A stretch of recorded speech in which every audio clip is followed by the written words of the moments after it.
At for today's video mga lods, ito na nga po pala yung part 3 ng diamond design na nilagay natin ng rose pleats design sa ibabaw.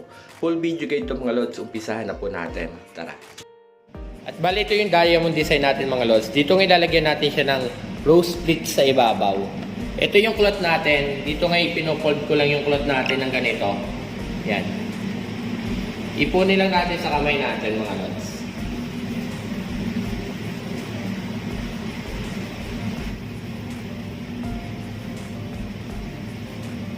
After natin maipon mga lods yan, ito na yung pinaka-cloth natin.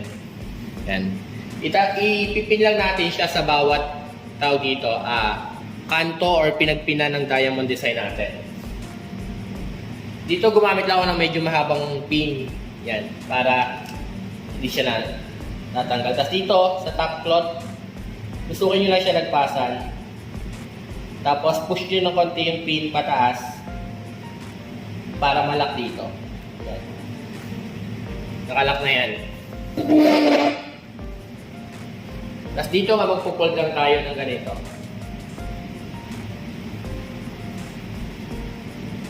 Para gagawin nating rose pleats yan.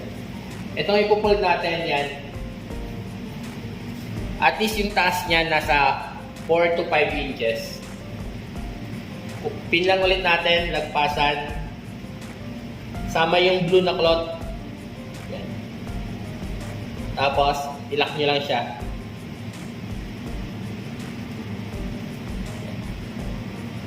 Pinupush nyo lang ng konti yung pin. Pataas. Tapos, ipupold nyo lang siya ulit.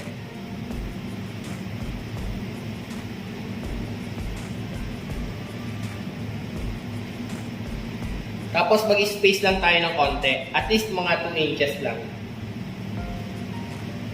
Hindi natin siya ididikit-dikit. Tapos kunin nyo lang yung pinaka-underliner na cloth. Yan. Tapos ipipin nyo lang siya. Ilalabas nyo lang siya dito. Yan. Nakalak lang siya ganyan mga lods. Tapos itong size na to, magpo-fold lang din ulit kayo niyan. Tansyahin nyo na lang, makikita nyo naman kung pantay o hindi. Tapos pin.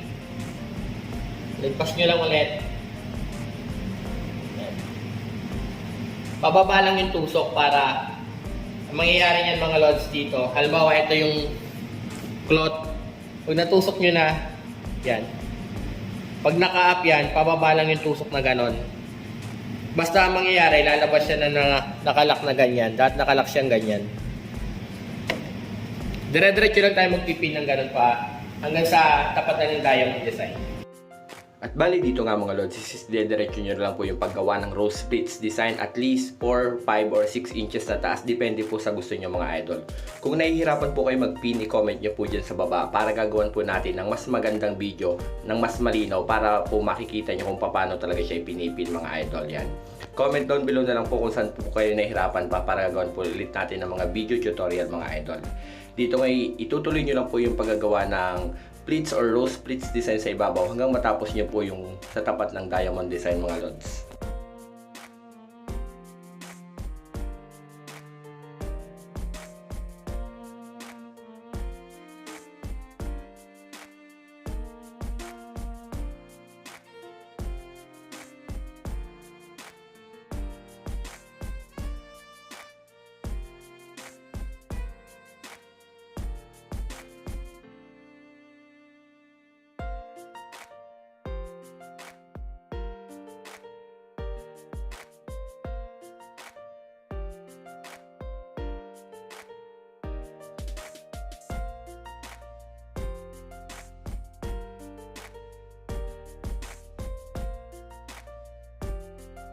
Tapos kung may sobra kayong tela mga lods, eto mga yung sobrang tela, pwede nyo siyang itago sa loob ng pinaka pleats nyo.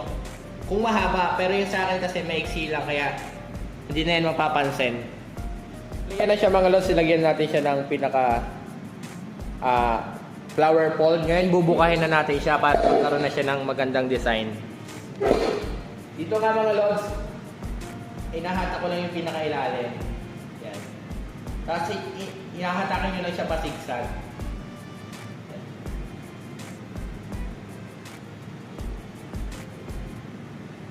Ito na yung magiging design yan. Para mayroon siyang design or yung red is may kagaya ng white nito, may combination siya dito sa taas. Atakin nyo lang siya noon, ganyan.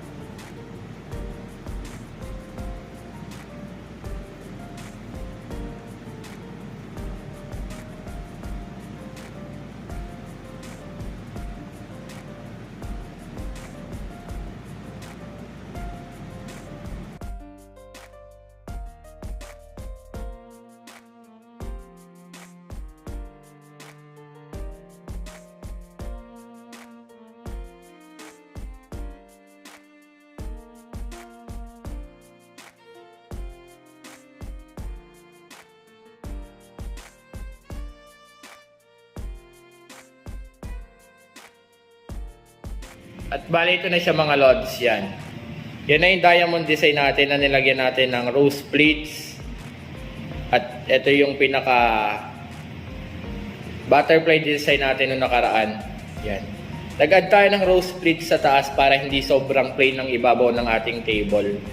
Ganun din dito, yan. Parehas lang siya na mayroon ng butterfly design na isinunod lang natin yung pinaka white, yan. Dire-diretso sa baba, yan. Bali hanggang dito na nga lang mga lods yung video. Comment down below na lang po kung saan po kayo nahihirapan para gawan po ulit natin yung video tutorial mga lods. Kagaya na sabi ko mga lods, ito na po yung diamond design natin ng part 3. Nilagyan po natin siya ng rose splits or flower fold or crumpled design sa pinaka diamond design sa ibabaw. Naka-upload na po yung part 1 nito and part 2. Ito na nga po yung part 3 kagaya na sabi ko. Comment nyo na lang po sa baba kung nahirapan po kayo maggawa or magpin para gagawin ko po ng reels video para mas malinawan po kayo.